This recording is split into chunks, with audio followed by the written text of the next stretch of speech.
I'm on Facebook. Sorry for the delay. We had some technical difficulties. Welcome Facebook, welcome Instagram. So I don't really talk about it a lot, but sometimes when things get very emotional for me, I write poems and get everything out. And it's usually 5 minutes. I've never taken a writing course. Everything I do is just based on my intuition. And I was feeling so many conflicting emotions, fear and anger and frustration and deep concern and worry and fear. And so I just wrote 5 minutes, just this poem called The Strangest Thing, and The Strangest Spring. Oh my God, The Strangest Spring. And my dear friend and client, the uber talented Tim Knoll, heard it because I posted it, everywhere. And I got a lot of reactions to this poem, The Strangest Spring. People said, oh, it's, you captured how I'm feeling and I don't feel so alone. And it really resonated with a lot of people. So to resonate, that's a good word, or to strike a chord with someone. And then Tim approached me and said, hey, can I turn it into a song? And I'm like, hell yeah. So last night on Radio 1, Tim Knoll played this beautiful song called The Strangest Spring. And we've been getting just fantastic reactions. So you can listen to it on his website or on the Radio 1 website and let us know what you think. It's really beautiful how things of beauty can come out of crisis. And some people are coping with all this bad news in really interesting and creative ways. So I know people, for every time they look at a news article, they look at 3 pictures of kittens to keep it in balance. How are you coping? How are you all doing? Now it's like the 10th day in the Netherlands of this semi-lockdown, shelter, stay home safe period. How are you coping? Oh, some of you heard the song and you like it. Thank you so much. Thank you. I like it a lot too. It's so amazing to hear your words. And Tim and I have written before, but it's always planned. And this is completely unplanned. And it's a beautiful, spontaneous collaboration. Okay. So for today's Lockdown Live lesson number 5, I wanted to talk about, someone asked me yesterday, can you explain the difference between somebody and someone? Yes, I can, very quickly, because there's relatively no difference between them. Somebody and someone are very much interchangeable, as is anybody and anyone, as is nobody and no one. Use whichever one makes you happy in your heart. You really can't go wrong. But there is a difference between somebody and anybody. That's where people go wrong more, the difference between somebody and anybody. So when you talk about somebody, you're talking about a specific person, even if you don't know who it is. And when you talk about anybody is, it doesn't matter who it is. It's just random. It could be anyone in a group of people. But somebody is quite specific. And any is used more for negatives, like I don't have any friends. Not true, I have friends. I'm on the Rent-a-Friend program. I rented 3 friends this week. I paid them to Zoom with me and to wave. I do, I have a gold membership of the Rent-a-Friend program. Actually, I said this to my son yesterday. He almost believed me. That's kind of sad. Decaf. Hooked on decaf, people. Love it. So I don't have any time to help you today. I don't have any money. Some would be used for positive. I have some time. I have some friends, but any is used for negative. I don't have any time today. We didn't have any rain on our vacation, or we had some rain. So just keep that in mind. And when you're offering someone a drink, a lot of times people say, would you like a coffee? You can also say, would you like some coffee? That's also used. Some is also used in that way. So what I wanted to talk about today is someone asked me, can you do some work on phrasal verbs? And I'm like, hell yeah. Phrasal verbs are awesome. Awesome. And they're game changers in many ways. Let me explain. First of all, what is a phrasal verb? A phrasal verb is when you take a verb, like to look, and you add a preposition after that. So to look at, to look back on, to look up to look towards, to look forward to. Every preposition changes the meaning of that verb. So today I wanted to do some basic phrasal verbs. And the cool thing about phrasal verbs, like I get very excited about grammar, as you can see, the joy that I have, is phrasal verbs help you sound more native. So someone might say, hey, can you review my report? And a native speaker might say, yeah, I'll look through it later. So can you review is I'll look through. To look through a document means to review. I'm talking a lot today. So phrasal verbs will get you a little bit closer to sounding native and feeling more confident. So I wanted today to go through some phrasal verbs with the verb to look. And I'm going to write them down. Instagram, I'm going to flip you. I have a smaller whiteboard today because I hope I do it better. Today's technically not such a great day. Facebook, hi, we had some technical problems. I guess Facebook had this new plug-in thing and I clicked on the wrong button. So sorry, you didn't miss much. Doesn't matter. Okay. So Insta, I'm turning you around. Oh God, I hope this works. Turning you around. Here you are. Okay. So if you have to look, I hope you can see this, Instagram.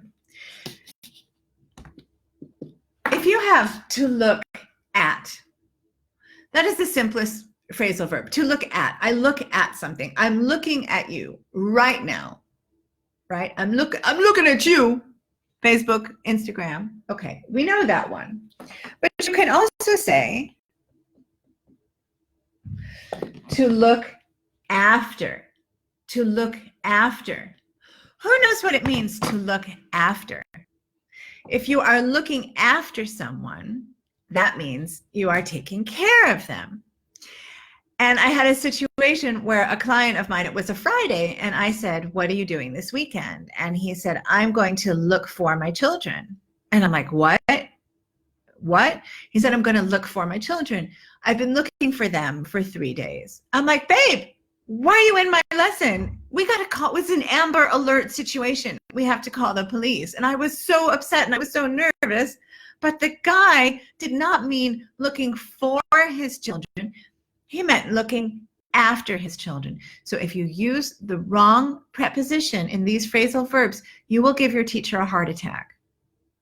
Think of our safety and our health first. To look after someone is to take care of them.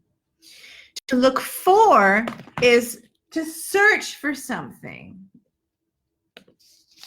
To look for is to search for something. I am looking for a pot of gold at the end of the rainbow.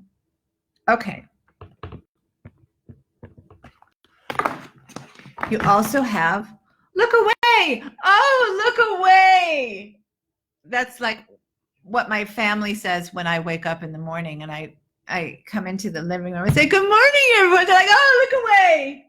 I mean, I should say look away because I'm, So that's to turn your face, to look away.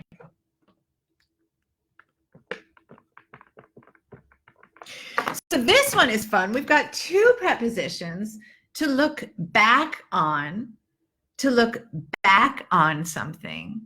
What does it mean? I'm going to flip you around on Instagram so I can see. What does it mean if you look back on something? If you look back on something, who knows? Send me a little message. And it's not looking back, it's looking back on. You've got two prepositions. Welcome, Mr. Iron Fitness. I did my planks today. I hope you're happy.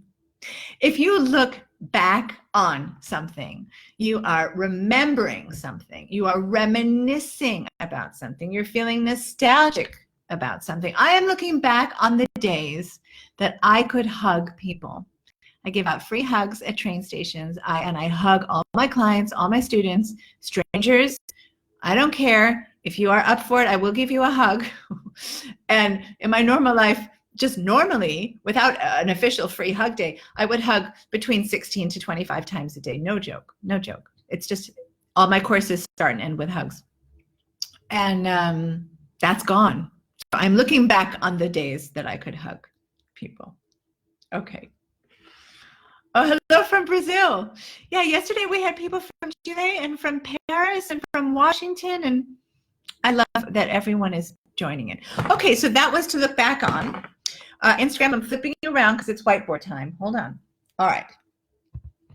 So now we have here to look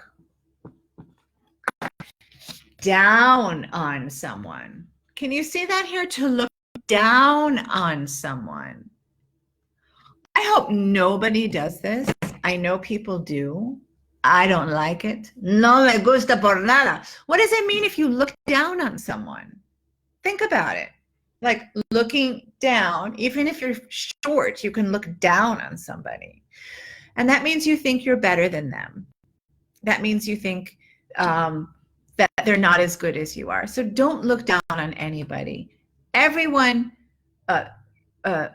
nobody can piss perfume. Remember that. Nobody can piss perfume as far as we know. So don't look down on anyone. We are all the same on the inside. Remember that. Okay. So those are the ones for look. I wanted to do a few with take. So we have hundreds. I mean, we have so many of these phrasal verbs. So many. I cannot teach them all, but I can teach a few with to look and a few with to take, because those are used a lot. Okay. So let me show you this. We have take. I don't know if anyone will know this one. Take aback.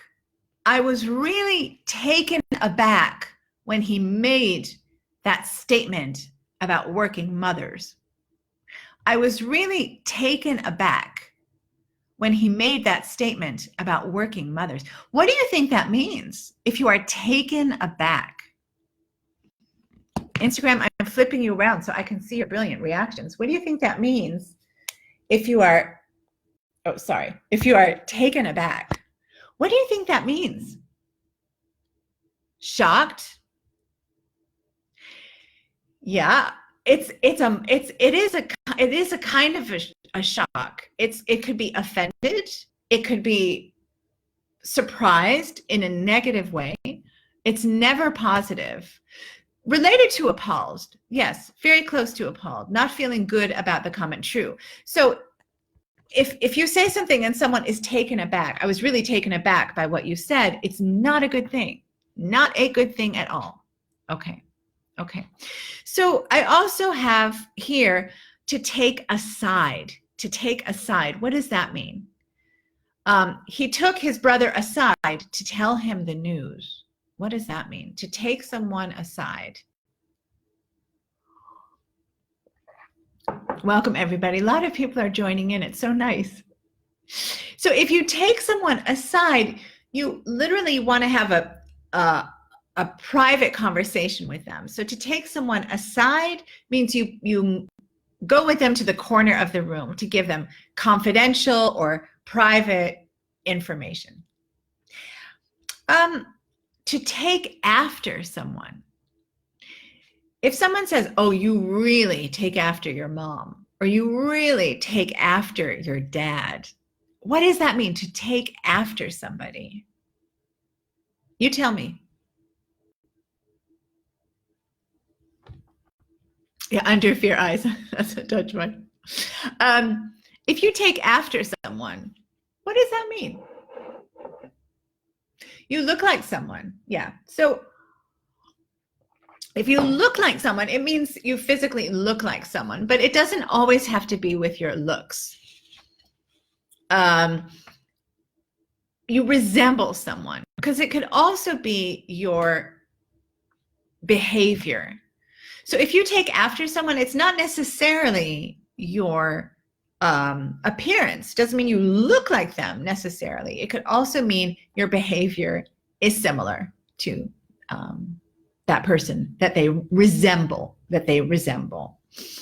To take back. If someone takes back their comment, I take it back.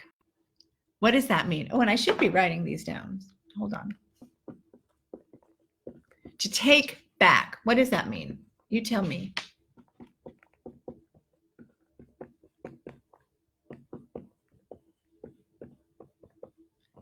Just a minute. So if someone makes a statement, this happens a lot in politics.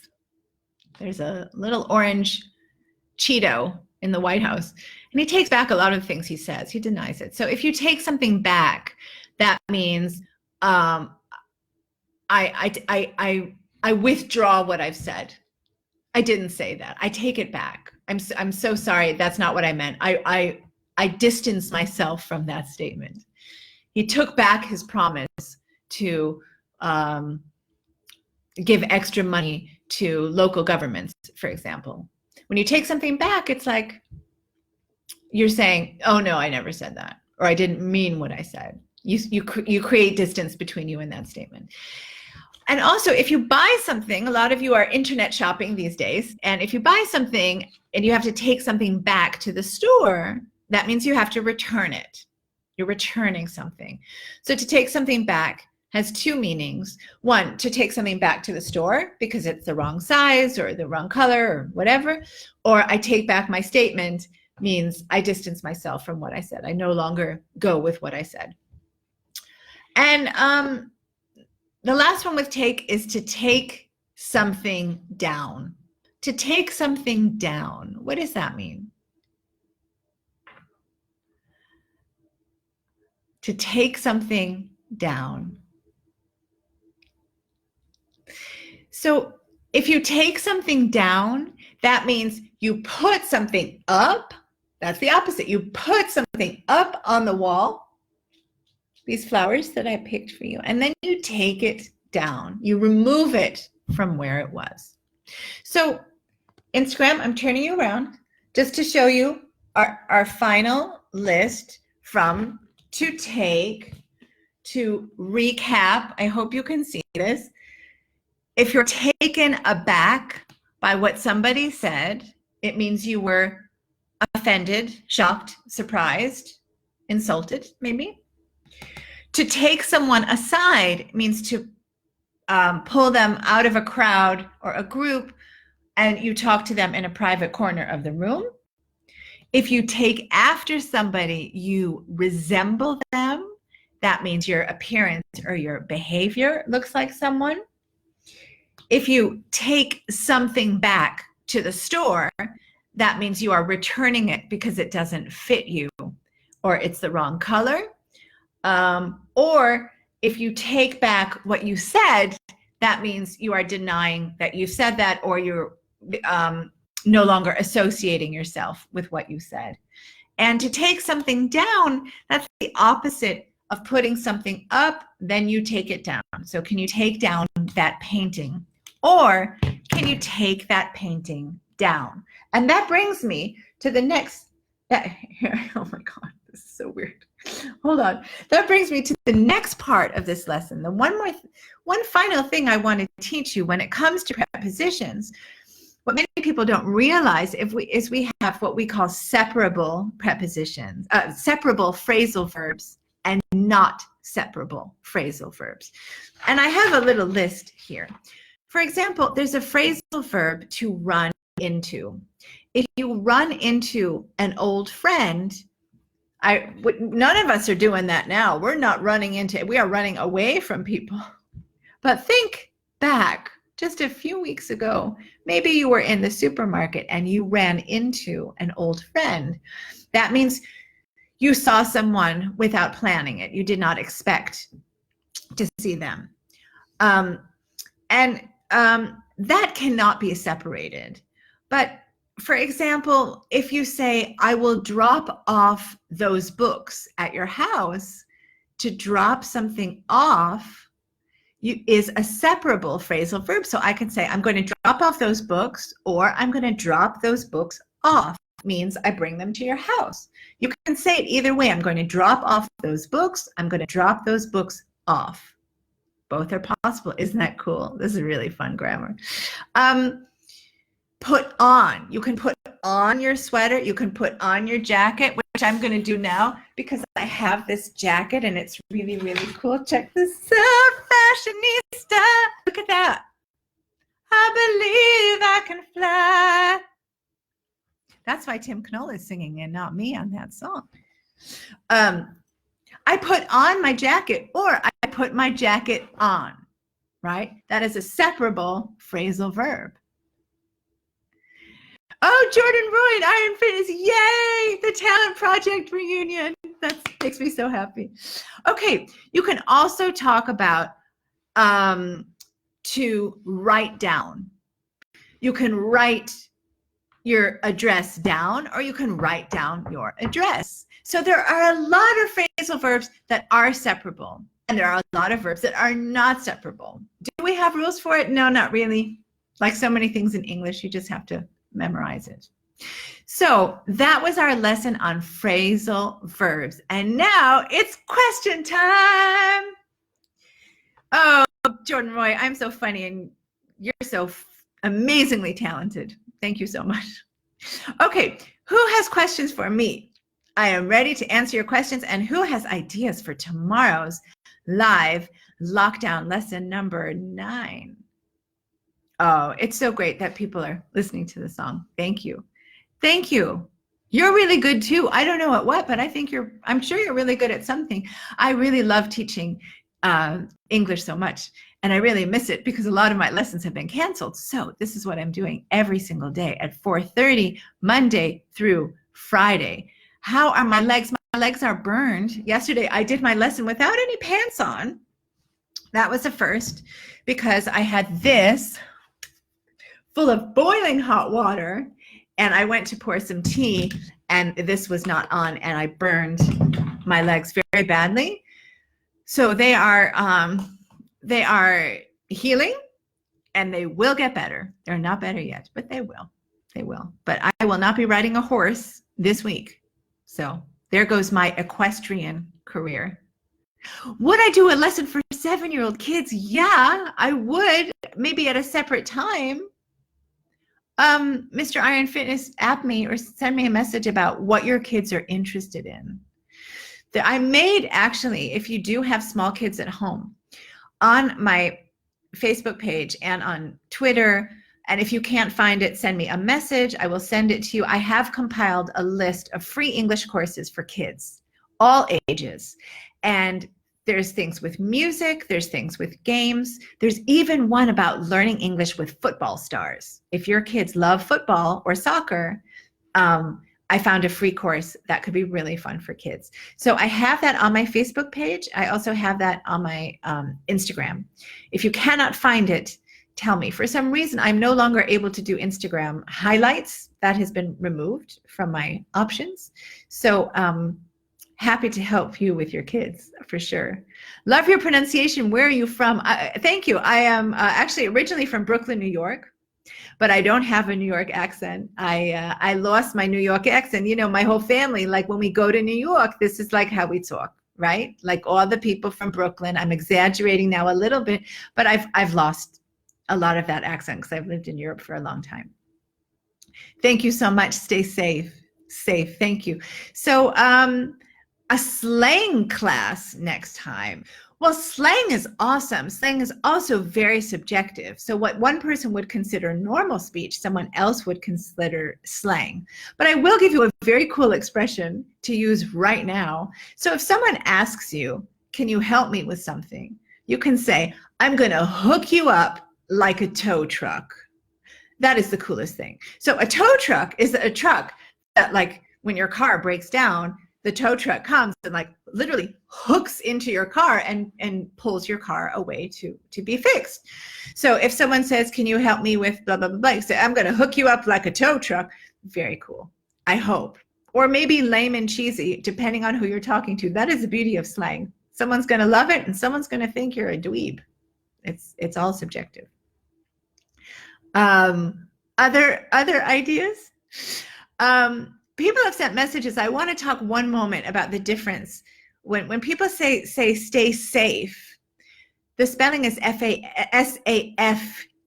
S-A-F-E. Many people have sent me messages, which I so appreciate. So kind, thank you. And they say stay save with a V. So save with a V is a verb.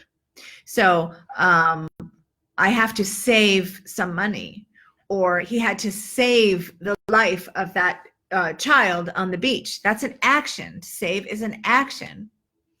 But stay safe, that's with an F. Stay safe, because it's related to safety. S-A-F-E-T-Y, not with a V. So keep in mind when you say to someone, stay safe, it's with an F, not an S. Not a V. Oh my God, what a day. Thank you all for joining. There's people joining from Syria. There's people joining from the Netherlands. There's people from all nationalities. Hi, Dee, sweetie. Okay, last round for questions, because I try for my energy level to keep this at about half an hour, because who wants to see me for an hour? Well, an hour every day is a lot. Stay safe. Thanks, Dee. You too, sweetheart. Can't wait to see you and give you a real hug. If anyone has any questions, please let me know. I'm so happy to help you. And if people have, yes, or take care, good, take care is great. And there's other things you can say. People have asked me, like, you know, what can you say to people? If you need a student in your lockdown lesson, please pick me. I don't know what that means, Jordan. I love you, but how would I do a student? Like, we would have a live lesson together. Send me an app about that, because that could be an idea. What can you say to someone in this time of crisis? You can say, for example, at work, if things are not, you know, going according to the speed that you're used to, you can say, thank you so much for your flexibility. Thank you so much for your understanding. Thank you for your compassion. Thank you for your support. Actually, today on BNR, I was interviewed. There's an article where I talk about the language of Corona. It's very, very interesting. I put it on Twitter. It's on my LinkedIn. It will be on my Facebook tomorrow. And it's about how to deal with Corona. It is in Dutch, though, for our Dutch readers and listeners. But I think, you know, expressing kindness and compassion and thanking someone for being flexible in these crazy times. Let's say the deadlines have shifted and you couldn't finish a project on time. That could be an idea of what to say. Let me just check on Facebook if there's questions. Hi, Tice, my free hugging friend. Do you miss hugging as much as I do? I miss it a lot. Literally, it's a lot. All right. Hi, friends. Thank you so much for joining. Obviously, you know, I'm very new to this live stuff, so I don't know all the techniques. And I'm sorry, Facebook, there were some technical difficulties when I started. I hope that this is working out okay. Instagram people, I will try to save this and turn it into an IGTV and add it as soon as I can. Last round for questions. Thank you all for your hearts and your waves and your smiles. I salute you with my decaf, and I did not burn myself today. Thank you so much for joining. And I want you to stay safe, and I want you to wash your hands, and I want you to think, if you could give today, you know, I started the first lockdown lesson. I said, if you could give today, it was end of the first day, what would you give the day on a scale of 1 to 10? And everyone who responded gave it a 6. It was a 6 or higher. So I'm wondering, now that we are in day 10, what is it like for you? What if you could give today a number? 1 is the lowest, or 0 is the lowest, and if 10 is the highest, what would you give today? I wonder. I would give today an 8, maybe an 11, because that song just made my day. Tim Knoll, I love you dearly. An 8, I see a 9, I see an 8, I see a 9. Oh, this brings me such joy. This makes me so happy. Look at all the good stuff that is happening. People are giving the high numbers. And I want you to think, what can I do tomorrow to make this number go up by 1/4%? No, yeah, I think it's a percent. I'm not good. So if you had an 8, what can you do to get it to an 8.25? And is there something you can do for someone else? Maybe there's someone in your building who needs groceries. Maybe someone's dog needs walking. Maybe someone needs help bringing something to the post office. You know, there's a lot of people who might need help who don't dare to ask. They're waiting for someone to come and ask them. And I think now is the time to reach out. There should be no shame in compassion and kindness. So if you can, reach out to someone and ask them how they're doing. Of course, with a safe distance. You know, please do. And let's all try to make the world better. And I will think of some cool ideas for tomorrow. Stay safe, SAFE. And I will see you tomorrow. Live lockdown lesson. Tomorrow's number 9. This was number 8. 8 is my lucky number. So thank you all so much for joining me. And if you can, go outside and grab some sun. Get some vitamin D in you because it makes everything better. Okay. See you tomorrow. Bye.